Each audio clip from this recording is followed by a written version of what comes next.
peeps, welcome or welcome back to the channel. It's Duchess and I just woke up. You can hear it in my voice. I literally just rolled out of bed, but I needed to film this video because it has just plagued my mind for such a long time, and I told myself I need to speak about this. So honestly, the entire term of hustle culture used to sound like this really great thing. If you weren't putting the work in per se, if you weren't completely tiring yourself out, it was sort of seen as you're not doing enough, therefore you don't deserve the success that should come from the dream that you want. Waking up at 5 a.m, grinding until 2 a.m, skipping meals, like romanticizing the grind. I mean, if it's something that you find joy in, of course, but when it's something you don't, it's kind of difficult to romanticize that. Like you're building an empire brick by brick with blood, sweat, and iced coffee. But over time, you start to realize that something's wrong. You're constantly exhausted. You're chasing success, but forgetting what it feels like to actually enjoy life. Yes, you're checking off tasks, but your soul is silently screaming, is this all there is? But the truth is, if you're always hustling and never healing, if you're always busy and never present, if you're always productive but never really at peace, you're not winning, you're just surviving. So today's talk is about how to unlearn hustle culture but still find a way to win, not just in business but in life as well. Okay, did you know that our work culture as it is surrounded around the hormonal cycle of men? The 9-to-5 grind, the idea of being on every single day and just powering through without rest.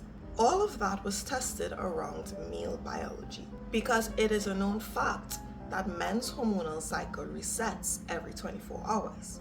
But as a woman, our hormonal cycle resets every 28 days. That's our natural rhythm.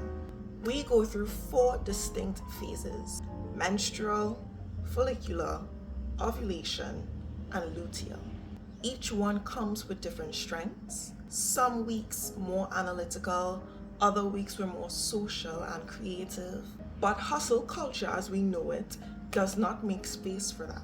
And yet we've been moving through it with what we have and we've been succeeding at it. But that doesn't mean that that's the way that it should be. Hustle culture expects you to be the exact same person every day. If you've ever felt broken or lazy, basically because you can't keep pushing 24/7, it's not you that's broken. We all know it's the system that is. Trying to operate like a man in a woman's body without resting, it's not strength, it's burnout in disguise. I love learning about new cultures, new ways of living, new foods, work ethics in different places. But I remember coming across a few articles about Japan's work culture. There is a word in Japanese, and I'm not sure if I'm butchering it. It's called karoshi. It literally means death by overwork. People, especially office workers, passing away from strokes and heart attacks just because of chronic stress from overworking. They're exhausted and they're burnt out. Now think about that just like for a moment. You spend your entire life working for a job that doesn't know your favorite color, doesn't know your dreams, doesn't know your last name outside of payroll. And we do all of these things because we need money, because we need to supplement our business, because we need to supplement our side hustle, because we want to find a way to get out of the rat race. But in the meantime, we just have to deal with it for a little bit.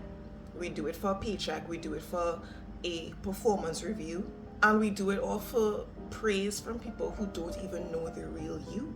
When you dedicate copious amounts of time to people and situations and routines that make you unhappy, your life becomes unhappy by default.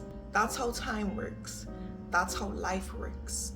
Every time you say yes to things that drain you, you're saying no to things that bring you more into alignment. The hustle is only worth it if it leads to peace, if it leads to you having your own, if it leads to you being in a career field that you actually love, if it leads to you being able to provide for your family in a way that doesn't cause you copious amounts of stress.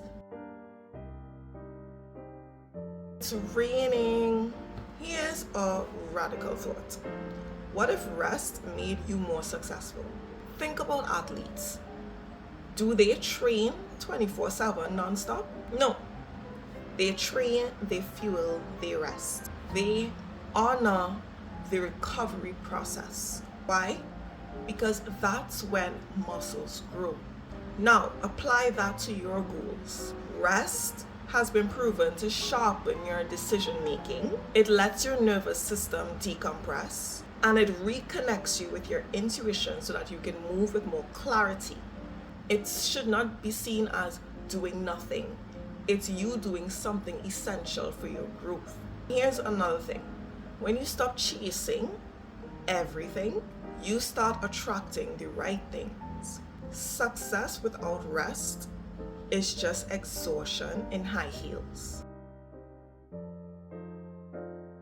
Unlearning hustle culture doesn't mean that you stop striving.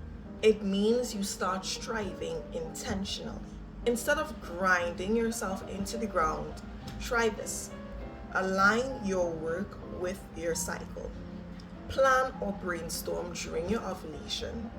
Organize during your follicular phase. Reflect during your luteal, and rest during your menstrual.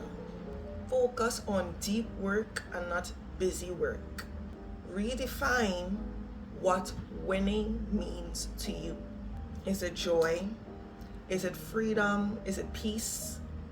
Choose that. Let people judge you for slowing down and still outpace them through clarity and consistency. So you don't need to run a race to be a winner. Sometimes the most powerful move is learning how to walk away from something that feels like it's breaking you. So if no one has told you this before, let me say it now. You're not lazy. You're not behind. You are not unambitious. You are awake. Awake enough to ask yourself, what if there's another way? Unlearning hustle culture is not giving up, it's growing up. It's choosing your health over hustle, your rhythm over routine, your purpose over pressure. Because when you stop chasing and actually start aligning, that's when you really win. If you've made it to the end of this video, yes, we are still only using one ring light. I feel like I might keep it like that for now. I feel like I like it. But I just want to thank you so much for subscribing, and I hope to see you again tomorrow because I post every single day. I love you. Goodbye.